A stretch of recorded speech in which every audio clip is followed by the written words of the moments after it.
जय शनिदेव, जय श्री कृष्ण। मेरे प्यारे बच्चों, आप सभी को होली के पर्व की हार्दिक हार्दिक शुभकामनाएं देती हूँ। हमारे गुरुजी परम पूज्य गुरु रजनीश ऋषि जी की ओर से, स्वामी राज ऋषि जी की ओर से, हमारे समस्त शनिपीठ मंदिर की टीम की ओर से, हमारी संस्था गुरुमा फाउंडेशन की टीम की ओर से, सभी की ओर से आपको बहुत सारी होली की शुभकामनाएं। होली का जो पर्व है, इस पर्व पर कुछ विशेष टोटके अगर हम करें तो हम अपने जीवन की जो समस्याएं हैं उससे मुक्ति पा सकते हैं। तो वही 5 होली के विशेष टोटके मैं आपको बताने वाली हूं। तो चलिए शुरू करते हैं। Let's get started.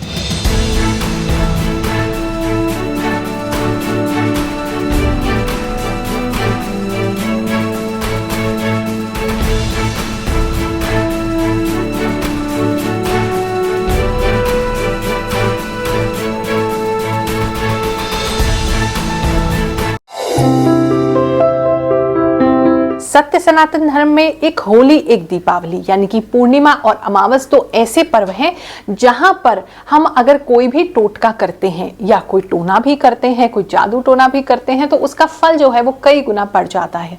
तो अब मेरे बच्चे जो हैं वो इतने बुरे तो है नहीं कि किसी के लिए कोई जादू टोना करेंगे या कुछ खराब करेंगे, लेकिन हाँ, हम अपनी बेहतरी के लिए कुछ उपाय, कुछ टोटके जरूर कर सकते हैं, जिसे प्रयोग करने से हम अपने जीवन को बेहतर कर सकते हैं। तो वही 5 टोटके आपको बताऊंगी, लेकिन उससे पहले एक सावधानी बता रही हूं। इस समय यानी होली के आसपास बहुत सारे ऐसे लोग होते हैं जो नकारात्मक प्रयोग भी करते हैं, यानी कि हो सकता है कोई आपसे जेलसी करता हो, या आपका कोई शत्रु हो, या किसी कारण से, किसी भूमि, किसी लैंड, किसी प्रॉपर्टी की वजह से आप लोगों के बीच में कोई दुश्मनी हो गई हो, या और किसी कारण से कोई दिक्कत हो गई हो। तो हो सकता है कि कोई व्यक्ति आप पे कोई नकारात्मक यानी नेगेटिव प्रयोग करने की कोशिश करे। अब उससे बचना कैसे है? होली के आसपास यानी होली से 1 हफ्ता पहले आप इस बात का ध्यान रखें कि आपके घर के आसपास, आपके जो गेट है उसके आसपास, या फिर आपके घर में किसी प्रकार की कोई ऐसी चीज ना हो जो आपको बिलोंग नहीं करती है। यानी कि अगर आपको ऐसा दिखता है कि किसी ने कुछ कपड़ा डाल दिया है, सिंदूर डाल दिया, कोई लौंग डाल दी, इलायची डाल दी, तो ऐसी किसी भी वस्तु को जो आपसे संबंधित नहीं है उसको निकाल करके आप जला देना। उसे ग्लव्स वगैरह पहन करके उसे उठाएंगे, या कपड़ा या पन्नी पहन करके उठाएंगे और बाहर, घर के बाहर उसको जला देंगे। तो कोई भी नकारात्मक प्रयोग आपके ऊपर हो तो वो कभी भी सफल नहीं होगा। तो ये थोड़ा सा ख्याल हमको रखना होता है, क्योंकि होली दिवाली जो है बहुत सारे टोने टोटके ना बढ़ जाते हैं, क्योंकि बहुत सारे लोग हैं जो गलत हैं इस दुनिया में। हमें गलत तो नहीं होना, लेकिन हाँ, अपनी रक्षा करना हमें जरूर आना चाहिए।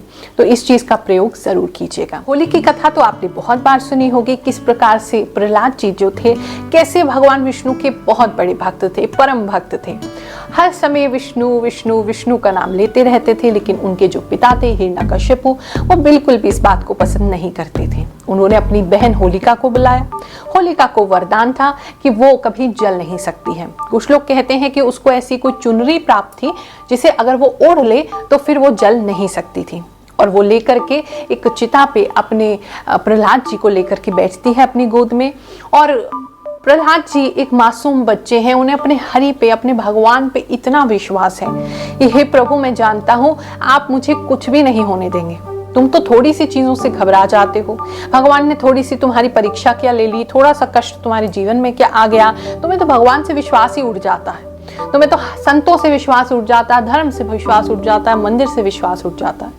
लेकिन वो बच्चा, सोचो कितनी उसकी शक्ति रही होगी, कितनी उसकी भक्ति रही होगी कि वो आज एक अग्नि में बैठा हुआ है, वो आज एक चिता पे बैठा है, और उसके बाद भी वो अपने पूरे दृढ़ विश्वास से, अपनी पूरी भक्ति से भगवान को पुकार रहा है, विष्णु विष्णु विष्णु विष्णु, क्योंकि उसे पता है उसके प्रभु उसकी जितनी मर्जी परीक्षा ले उसे बचाने जरूर आएंगे।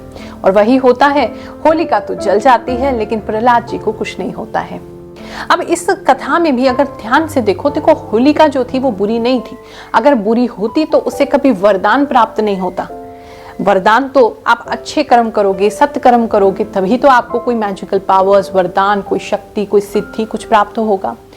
तो होलिका को कुछ तो वरदान था, उसे प्राप्त भी हुआ, लेकिन अपने भाई के मोह में आकर के उसने एक भक्त को सताया, उसके प्राण लेने की कोशिश की, विधि के विधान में उसने हस्तक्षेप करने की कोशिश की, और वही उसका जो है उसकी दुर्गति हो गई, उसके सारे पुण्य कर्म क्षीण हो गए। तो कभी भी किसी भक्त पर, किसी संत पर और भगवान पे कभी भी उंगली मत उठाना, क्योंकि एक ऐसा कर्म है तुम्हारे सारे अच्छे कर्मों का नाश कर देगा। चलिए जानते हैं टोटका नंबर 1। आपने होली के दिन क्या करना है। होली जो दहन जिस दिन होती है उस दिन अपने ऊपर से एक बड़ा नींबू, जो कि कहीं से भी कटा हुआ ना हो, उस पे कोई दाग ना हो और बड़े आकार का हो, उस नींबू को लेकर के अगर 11 बार अपने सर से घुमा करके, या फिर आप 5 लौंग लेकर के 11 बार अपने सर से घुमा करके, या फिर अपने पूरे शरीर पे उबटन लगा करके आप अगर वो निकाल करके, ये तीनों ही चीजें या तीनों में से कोई भी एक चीज अगर आप होलिका दहन में दहन कर देते हैं, तो जो भी आपके घर की नकारात्मकता है, जो भी आपकी नेगेटिविटी है, वो दूर हो जाती है। अगर आपको लगता है आपकी बॉडी में, आपके शरीर में नकारात्मकता है, तो उपटन का प्रयोग करेंगे। अगर आपको लगता है कि आपके घर में नेगेटिविटी है, तो नींबू का प्रयोग करेंगे। अगर आपको लगता है कि आपके बच्चों के ऊपर नेगेटिविटी है, तो आप लौंग का प्रयोग करेंगे। और सारे भी आप एक साथ कर सकते हैं। होलिका में जाकर के उसका दहन कर देना और फिर देखना जितनी भी नकारात्मकता है सभी दूर हो जाएगी। टोटका नंबर 2। अगर आपको लगता है आपके घर में कोई बहुत समय से बीमार चल रहा है, बीमारी पीछा छोड़ ही नहीं रही, या फिर एक के बाद एक कोई व्यक्ति घर में बीमार हो जाता है, एक ठीक हुआ, दूसरा खराब हो गया, दूसरा ठीक हुआ, तीसरे को कोई बीमारी ने पकड़ लिया, या पूरा घर ही बीमार रहता है, तो ऐसे में आपने बहुत ही अच्छा एक प्रयोग करना है। होलिका दहन की रात को जो राख होती है, उस राख को एक मुट्ठी आपने घर लेकर के आना है लाल कपड़े में, और लेकर के जो भी बीमार व्यक्ति है, जो ठीक नहीं हो रहा है, ज्यादा बीमार है या बीमार पड़ता रहता है, उसके बिस्तर पे उस राख को छिड़क दीजिए। और फिर देखिए बहुत जल्दी आप और आपका परिवार जो है वो स्वस्थ हो जाएगा। जिन भी लोगों के घर में धन तो आता है, माता लक्ष्मी तो आती है, लेकिन टिकती नहीं है, यानी कि अभी पैसा आया और उससे पहले उसके खर्चे तैयार हैं, महीने के अंत में आपके पास कुछ बचता नहीं है, जितना भी पैसा कमा लो आपके पास सेविंग नहीं होती, बैंक में कुछ बचता नहीं है, पैसा कहीं ना कहीं वेस्ट हो जाता है, चला जाता है, या किसी स्कीम में आपने लगाया, वहां पैसा लेकर के कोई भाग गया, ऐसा कोई भी प्रॉब्लम आपको होता है कि धन रुक नहीं रहा, तो उसको रुकने के लिए एक बहुत अच्छा प्रयोग है, होली वाले दिन कर सकते हैं। तो होली की जो राख होती है, जिस दिन होलिका दहन किया, जो राख है उसे आपने लेकर के आना है, थोड़ी सी लेकर के आएंगे लाल कपड़े में, और उसे बांध करके आप अपना एक नया पर्स उस दिन खरीदें, और उस नए पर्स के अंदर सुबह के समय, जहां रंग वाली होली जिस दिन खेली जाती है, सुबह नहा धो के भगवान जी को प्रणाम करके, माता लक्ष्मी को प्रणाम करके, वो अपने पर्स के अंदर आप उस छोटी सी लाल पुड़िया को या पोटली को जिसमें आपने राख रखी है वो अपने पर्स में रख लीजिए। और फिर देखिए धन की कमी जो है वो कभी नहीं होगी, धन आपके पास टिकने लगेगा। अगर आपको लगता है घर में नहीं टिक रहा है, तो ये उपाय तिजोरी में भी किया जा सकता है, लॉकर में किया जा सकता है, जिस ड्रॉर में पैसे रखते हैं वहां किया जा सकता है। और अगर आपको लगता है आपके जो दुकान है, आपका जो व्यापार है वहां नहीं हो रहा है, तो वहां के गले में भी आप इसको रख सकते हैं। एक लाल कपड़े की पोटली बना करके आपने उस राख को रख लेना है। बस ध्यान रखना कि कोई गंदे हाथ उस पर ना लगे, बस इस बात का आपको जरा ख्याल रखना पड़ेगा। टोटका नंबर 4। अगर आपको लग रहा है कि परेशानियां जो है वो बहुत लंबी खिंच गई हैं, खत्म ही नहीं हो रही हैं, आपको अंधकार ही अंधकार दिखाई देता है, रास्ता नहीं मिल रहा है, क्या करें, आपने सब कर लिया, सब कुछ करके हार गए हो, थक गए हो, अब कुछ भी उपाय करना शेष नहीं है, तो ये आखिरी उपाय कर लेना, कोई ना कोई रास्ता जरूर मिल जाएगा। जब व्यक्ति बहुत परेशान हो जाता है, सारे ग्रह उसके विपरीत हो जाते हैं, तो ये जो उपाय है बहुत कारगर है। होलिका वाले दिन यानी होलिका दहन जिस दिन हो रहा है, उस दिन रात्रि को 12 बजे आपने घर से काले वस्त्र पहन करके निकलना है, और कोशिश कीजिए ऐसे आप जाएं ताकि आपको कोई देखे ना, ऐसे किसी स्थान पे जाएं जहां आपको कोई देखे ना, और मुड़ के वापस घर आपने बिल्कुल भी नहीं आना है, तो इसीलिए अपनी सारी सामग्री लेकर के ही पहले से चलेंगे। रात्रि के 12 बजे आपने कोई साफ सुथरा पीपल का पेड़ देखना है, उस पीपल के पेड़ पे आपने एक घी का दीपक जिसमें 4 मुख हो, वो 4 मुख वाले घी के दीपक को आपने जलाना है चारों दिशाओं में, और जलाते हुए चारों दिशाओं में आप प्रार्थना करेंगे कि जिस भी और जो भी देवी देवता वास करते हैं वो कृपया मेरी सहायता को आगे आएं, और मेरी ये परेशानी है, अमुक परेशानी है, इसमें मेरी सहायता करें।